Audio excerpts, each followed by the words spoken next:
Hi there, I'm Anthony Brayton, a student here at BCHS. People sometimes ask me, what is dress code?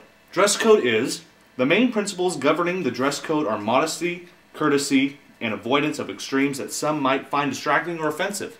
What the gosh dang does that mean? I'm here to tell you what it means. Let's take a trip down the road I like to call grooming and accessories. Girls may wear makeup and nail polish, but not something too heavy that destroys their beauty. Boys may not wear makeup because it's just weird. Hair must be well groomed and naturally colored. And make sure to keep that hair out of the face. No extreme hairstyles such as mohawks are allowed, so don't wear them. For boys, facial hair is not allowed, so long sideburns, cut them off.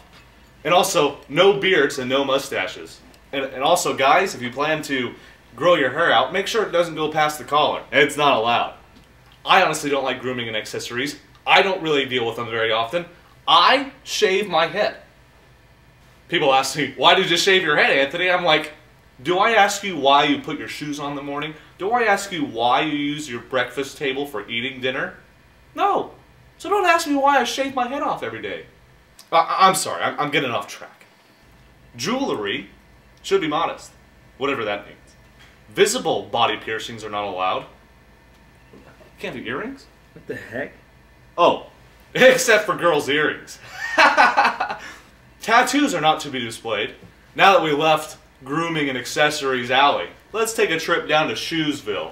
Proper shoes are required. For the sake of safety and appearance, don't wear flip-flops, sandals, sports sandals, high heels above 2 inches, or slippers. And that's exactly what I hate about shoes. You step into a puddle, what are you going to do about it? You can't just wash your shoes off. What are you going to wash it off with? Water? That's what you just stepped into. Which reminds me of a song, actually a movie, actually a TV show called Step by Step. Stepped into, step by step, you know what I mean. It was a fun show. Suzanne Summers was on it. Great show though. Not really though, I never really watched it, so I don't really have any opinion on it, so... I'm sorry, I'm getting off track. Shoesville wasn't a very big town, so let's take a trip down to shirts for boys. Boys must wear collared shirts. Polo or Oxford shirts are acceptable. T-shirts are acceptable if they're worn underneath the clothing, as undergarments, or as other people call it, underwear. BCHS allows other people to wear their own shirts. That doesn't make any sense. Don't use that. BCHS allows you to wear BCHS logoed shirts, or other things that you've gotten from either Hume Lake or maybe in a sports event. So the other day someone came up to me and said, what am I heck about, what? You know, Bakersfield Christian High School accepts shirts such as those. You can't wear t-shirts unless you wear it underneath your shirt. BCHS allows you to wear shirts that have a BCHS logo on them, or a shirt that's been given you to by or a shirt that's been given to you by maybe Hume Lake or a school-related activity, such as football. Shirts must hang below the belt. All clothing must be in good repair, and not baggy or shaggy, and not excessively tight, just a little happy medium. BCHS logos are encouraged. All logos must respect Christian principles and the views of BCHS. Let's take a trip out of Shirts for Boys town, and let's take a little visit to Shirts for Girls. I don't know. It could get a little bit old, but girls' shirts must be modest. Tank tops, backless tops, crop tops, off-the-shoulder tops, and halter tops are not allowed. All shirts must have a 4-inch, all tops must have a shoulder width of 4 inches. Midriff must be covered at all times. Camisolas may be worn as an underlayer. Proper undergarments are to be worn at all times and must not be visible at any time. And on to my favorite type of clothing, pants. Jeans, shorts, and slacks are very much acceptable, but sagging or ultra low rise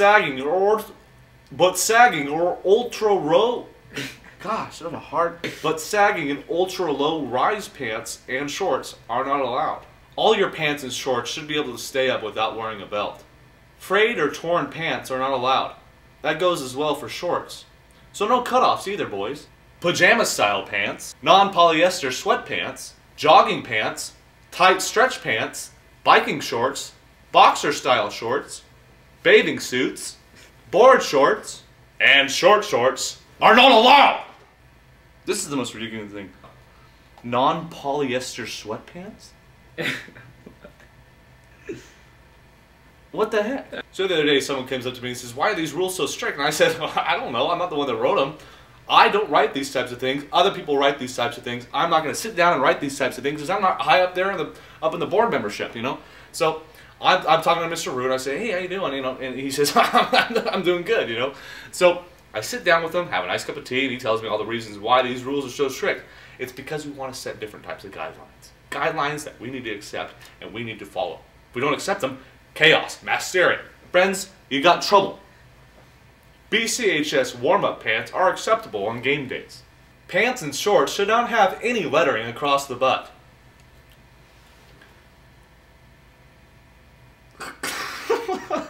When asked to kneel, your shorts should not be above 6 inches from the floor. They should be within 6 inches or below. That's one of the rules. Now to my favorite clothing item, skirts and dresses. Skirts and dresses. Skirts and dresses are acceptable for girls, but only acceptable if the skirt it comes up 4 inches above the ground when kneeling. Even if shorts or leggings are worn underneath.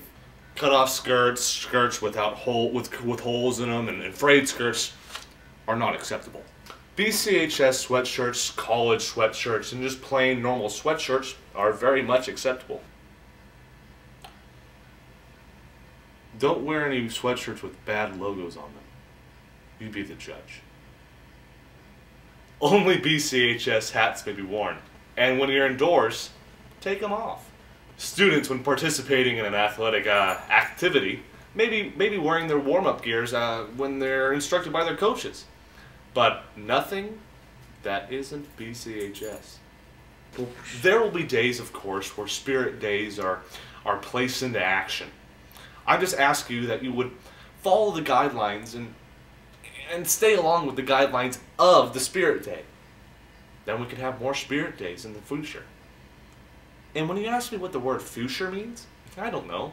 I think what I was trying to say was future.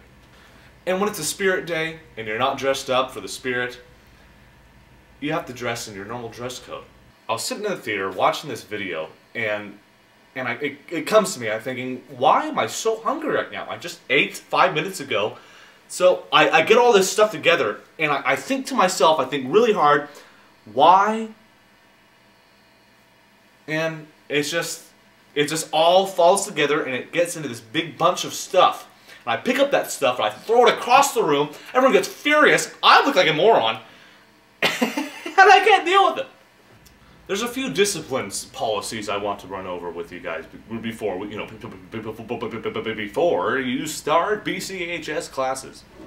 The after-school detention service. After-school service detention.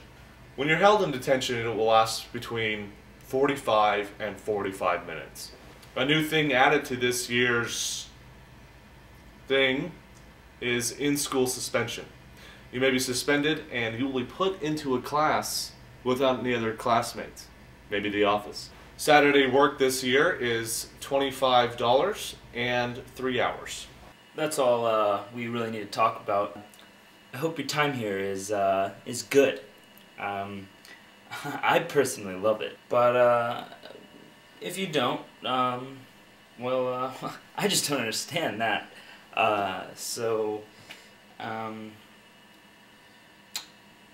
Have a good first day of school.